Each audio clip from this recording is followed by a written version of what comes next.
All right, that's the last speaker I had noted on this issue. Mr. Winternitz was here but had to leave. He'd left a letter from the Nature Conservancy that was distributed to you earlier. Okay. All right. Members, you've got a motion before you on the Delta plan. Ms. Gray, you had some suggestions? Thank you, Mr. Chair. I actually had asked someone to give this suggested amendment before I make the amendment. I wanted to ask Chris Stevens his opinion about it, whether or not it would affect the plan significantly. Sure. I was going to ask one of my colleagues to join me at the table. If you want to hear that, if you want to, yeah, Mr. probably Siegel, the other the Attorney members General's probably office. aren't aware of what the suggested amendment Okay. is, so you might want to. Yeah, I can put it into context quickly, but I think that we had a response in our draft responses to comments that we've provided as part of the rulemaking package to inform your decision. And again, I highlight the fact that these are draft responses. We're not asking you to adopt those here. There's going to be tweaked to the extent that they need to be. They'll be finalized and sent to OAL after you adopt the regulations. Right. And in any event, one of the responses to comments had to do with WRP1, which also has a CCR reference, a state regulatory reference. Since this is a new matter presented today, Right. and we don't have copies to show on the screen, my recommendation is, Mr. Stevens, you might want to read the proposed amendment that's being discussed, so at least somebody can listen to it. And, Right. Yeah, I don't have that in front of me. Dan, You do want me to read it? I have or Mr. Siegel, That would whatever your It's preference is. Ms. policy- Gray? Policy 5003 Amendment D. Sub D, yeah. This policy does not require reduction in the quantity of Delta water delivered. There is no requirement for any agency to reduce the volume of water it uses from the Delta. Right. So the issue, again, that the council had discussed was the language of WRP1 and what it meant, at least in this context, a reporting context, to report reduced reliance on the Delta. And there were two options that we talked about. There was an option of less water from the Delta or a decreased percentage. So two options. We had a pretty good discussion here. The proposed amendment that you're talking about basically mirrors a sentence that was in one of our draft responses to comments. And so what you had asked me to do, and I consulted with a couple of my colleagues, was to, one, figure out whether or not that actually added any clarity to the regulation, if that would be under consideration by the council. In this context, we're talking about the Delta plan, but the regulation is the same as the policy, WRP1. First, does it add any clarity? Does it help us to get further than what's in the language now? The second issue was if we were, as a council, to vote to accept the amendment as part of the policy and as well as the regulation, would that trigger any recirculation?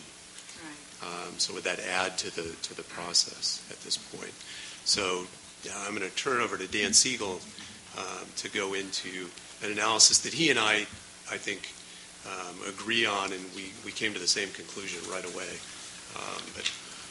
Mr. Siegel from the Attorney General's office. Thank you. Dan Siegel, California Attorney General's office. We're concerned that adding this language may actually make things a little more confusing rather than clarifying.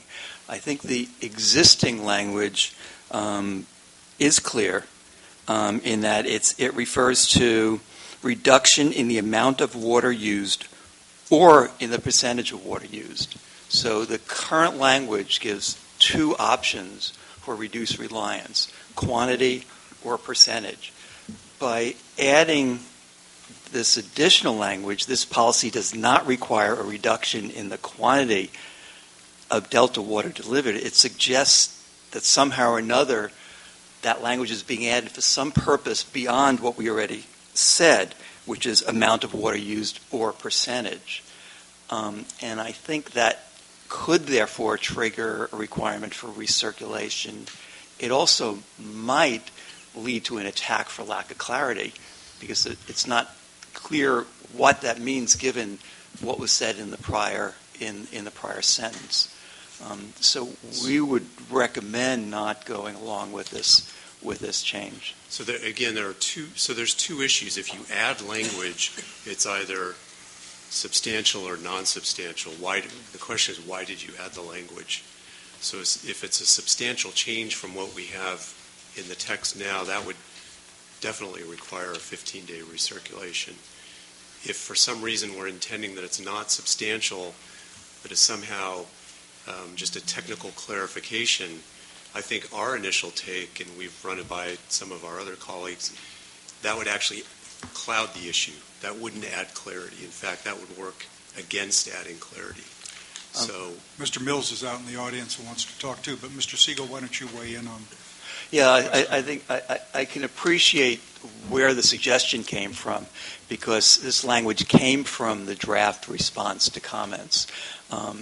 So that's in many ways our fault, in that it's a draft and we're still finalizing it, and we need to write the response in a more precise way to explain that reduction in quantity is not required if one is reducing the percentage. But just standing alone without that addition implies that there's more to this than there is.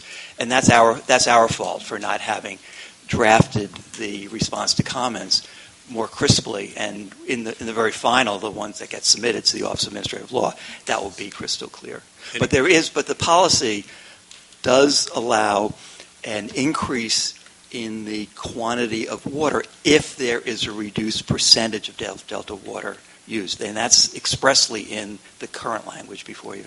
and again, if I might add just some context, I know that the council discussion sort of got a bit hypothetical in Unlike focus. the rest of this proceeding? Well, no, because I do. First thing I want to point out is this language in WRP1 has not changed since the modified regulatory package was put out for public review in the beginning of April.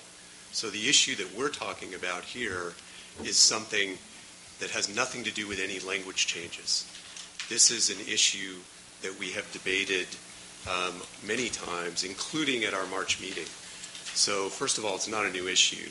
Second of all, I agree with Dan Siegel that the way the language is drafted is clear. You have an either-or option. And again, this is to demonstrate consistency with a policy that is focused on covered actions. So we hear from stakeholders still, including water users, that we're somehow requiring water users down south to do certain things. The focus of the Delta Plan and this policy and this regulation, keeping with our jurisdiction and authorities, which Mr. Siegel was kind enough to prepare a memo that he'll probably talk about in the context generally of our regulatory authority. But again, keeping within the jurisdiction and our authority, the focus is on covered actions. And this is covered actions involving water that's transferred, exported, or used, where there's a water supplier recipient using that water. And they would be inconsistent with the policy with regard to the covered action itself if they weren't living up to what they're supposed to be doing already under existing law. And I'll go into this in a little more detail when we get to the regulations, but I'd like to underscore something that Chris was getting at, which is that this never applies unless someone proposes a project in the Delta that would harm the Delta ecosystem. Unless a project is proposed in the Delta that would harm the Delta ecosystem, these provisions about reduced reliance don't even come into play. It's only if that kind of project is proposed, the project may nevertheless be appropriate and consistent with the Delta Plan if the water recipients are doing these things. And I'd also like to put a finer note, if I may, with your permission. It'll only take 2 minutes, but I think it's really important in the context of this policy, which is really an important policy for our Chapter 3. I mean, we've debated this now for 2.5, 3 years. We talk about reduced reliance, and the focus always goes to Water Code Section 85021, and we debate what the intent of that language was. Were the two sentences supposed to be read together? Were they different with regard to reduced reliance? How does it fit into the overall scheme of the Delta Reform Act? Is the language in the regulation and the policy true to and consistent with 85021? And I've said on numerous occasions, and I'll say again, and it's reflected in our regulation, that we have reference authority sections in all our regulations, but with regard to this regulation, there's a list of statutory authority, reference authorities. And with regard to this policy, it's based also on other provisions in the Delta Reform Act that specifically require the plan to address things like water use efficiency and conservation. Statewide water. Statewide, and the goal, again, of furthering the co-equal goals is restoring, preserving, and enhancing the ecosystem, increasing statewide water supply reliability. So there are other components, and of course doing this all in a way that enhances, preserves the unique values of the Delta. But with regard to this issue at hand, it's not solely an 85021, again, shorthand for a Delta Reform Act provision on reduced reliance. So what we're trying to do through this provision is address something that the legislature already told us to do with this plan. It's to get to increased water supply reliability and restoration of the ecosystem through water use efficiency, conservation, reduced reliance. So it's not just 85021. Okay. I've gone on record not supporting WRP1, and I've already stated why, but I thought this language would help clarify, but now that I've heard what both of you have said, it's probably more confusing. And I know this has been one of the very important issues with this plan, and people are very passionate with their different perspectives. But I'd like to reserve the right to address this tomorrow when we look at the regulations. Of course. Thank you. Okay, Mr. Mills, you want